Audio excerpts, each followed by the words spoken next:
Before we start picking the berries, we need to prepare a few things. In this video, I'll take you behind the scenes and show you what is done in the packing and transport phases.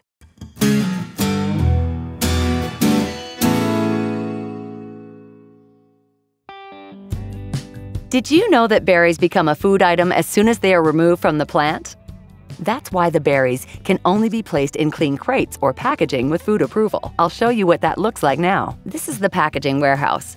This is where the packing material, crates, and punnets are stored, stacked on pallets, and shrink-wrapped. It's important to protect them from contamination by insects, birds, or rodents. From here, crates are brought to the field in a clean trailer or van, where you can put them on your trolley or crate holding device. To ensure the crates and punnets are not placed on the ground, after being harvested, the berries may not touch the ground since the moment they are separated from the plant, they are considered a food item. The same goes for the crates which the berry punnets are stored in. Once you have filled a crate, it may not be placed on the ground for any length of time. You should use the van or trailer provided. From there, the vegetables are transported straight to the cold store or directly to stores, since the berries lose flavor with each hour that passes between being harvested and eaten. Once you and your team have finished work, you should collect any excess packaging and rubbish so that the fields and packaging remain clean. Do you think these packaging and hygiene requirements seem excessive? Then think about who was on the fields before you.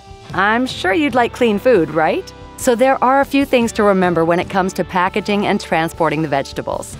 Only use packaging provided by your enterprise which is approved for food use. Make sure that the packaging is properly stored and cannot be contaminated.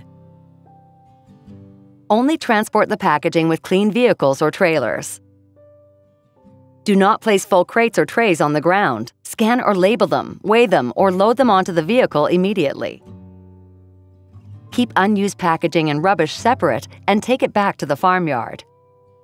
Now that we've covered the essentials, we can begin the harvest.